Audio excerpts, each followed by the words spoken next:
our 14th wedding anniversary. I made the mistake of asking my husband if he knew what an anniversary was. He said yes, it's the day we got together. I asked him if he knew what marriage meant, and he got silent. I said it was okay, I just wanted to know if he knew.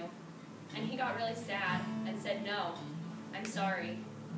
I acted like it was no big deal, but it really did hurt.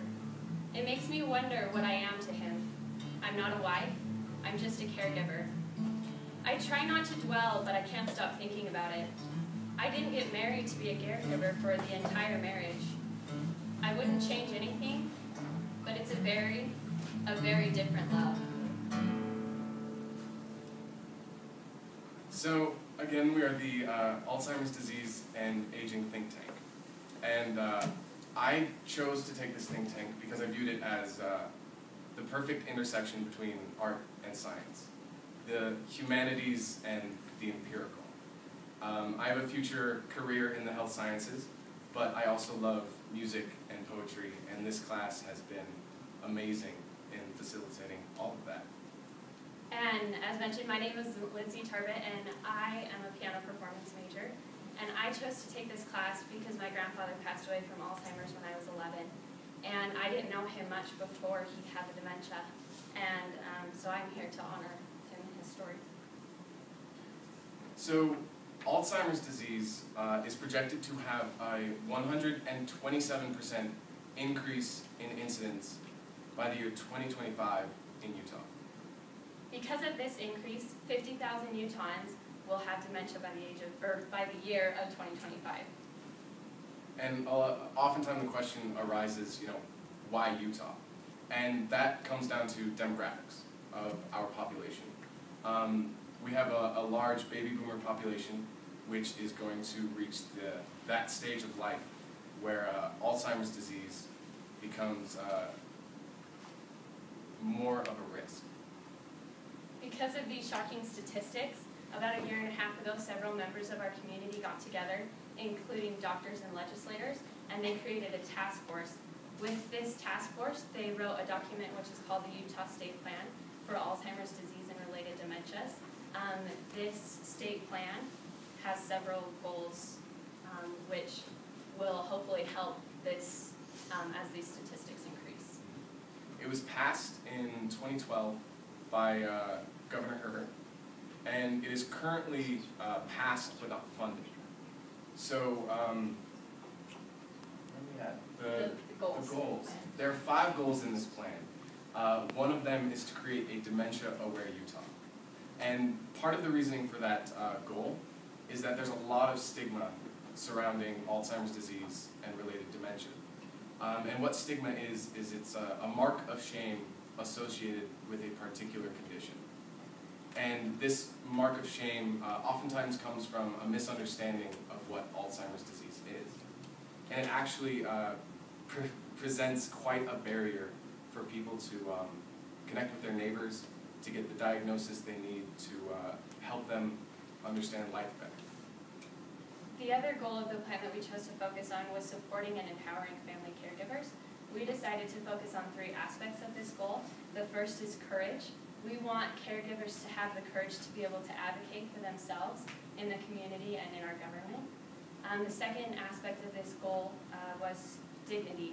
And we believe that the 2009 Newfield Council on Bioethics summarizes this perfectly when it says, "We believe that the person with dementia remains the same equally valued person throughout the course of their illness, regardless of the extent of the changes in their mental abilities and other functions. And with good care and support, people with dementia can expect to have a good quality of life throughout the course of their illness." The final aspect of this goal that we chose to focus on was empathy, because research in this field can take a long time. It can take several years.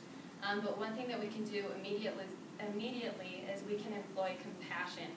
We can show these people support and the compassion we have for them as they go through these difficult experiences. So along with these goals, we came up with our project, which we decided to focus on storytelling. So we have, as a class, we have gone out into the community and spoken with over 40 individuals who have been affected by dementia. This includes family members, caregivers, physicians and nurses, and those individuals who have dementia. With these interviews, we have created stories, we've written up stories, and they will be published in a book this coming June. This book will go out to Utah. It will go out to community centers as well as into homes of these people to help them remember their stories.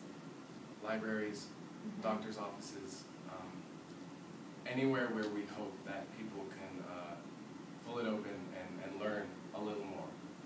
And with that, we have also set up, put together 12 presentations as a class.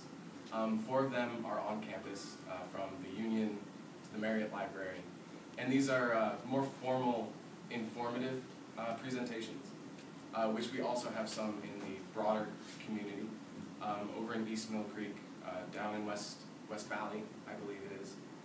And then we've also had a few unique types of presentations. We had the opportunity to participate in Advocacy Day with the Alzheimer's Association.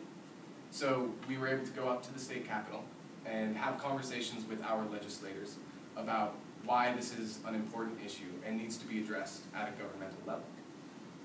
And we also had the opportunity to have a hour-and-a-half private discussion with Representative Lowry Snow, who is down in St. George. And we were able to share with him the education that we have received, as well as tell him about the emotional meaning that we've been shown throughout this class. Because it's an amazing situation, and we've learned so much about it. And with that, there was, I think I'm forgetting something. This week, we are actually going yes. to be presenting at a national convention for FTD, which is frontotemporal dementia, another type of dementia. Mm-hmm. So. And then this Friday, we will actually be performing original music. I had the opportunity to write a couple songs with some fellow classmates, and even one of our professors has written music. So with that, we would like to finish the story we started telling.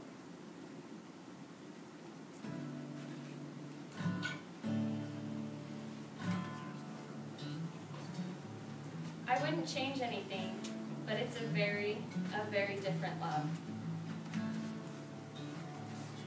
The diagnosis of frontotemporal dementia first came for the Gordon family on a Friday the 13th. They knew it was coming soon. The first thing Jamie thought was, oh my gosh, dementia, now what? When Jamie got married, she didn't expect to be a caregiver at 35. She didn't expect to be a single parent to 4 children with a husband who acts 5 or 6, maybe 7. It's hard to be the mom and the dad. Jaron is not the same man she married. She is constantly with him and the children, rarely taking a break. She's never by herself. What if they're not here tomorrow? The dishes will be. The kids might not be. Her husband might not be. So just do what you can, and if you don't get everything done, oh well. There's not much support. There are not a lot of friends. They don't want the baggage because it's not easy. She doesn't want their sympathy because she could sit and cry all day if she wanted to. She just needs them to understand, to say hello.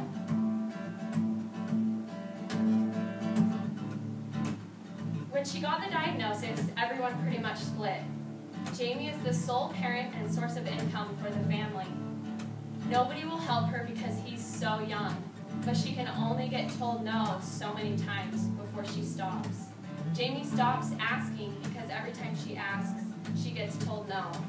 It's overwhelming.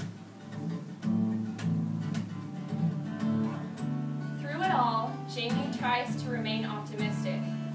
She tries to find happiness in everyday situations and in Jaron's continued humor. Sometimes they just have to laugh at things, or they'd be crying.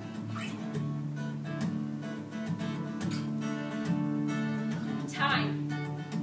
They appreciate it more, having the time. But it's definitely changed. Everything has. It's better to have time with him and with the family, so that if he doesn't remember the time, they will.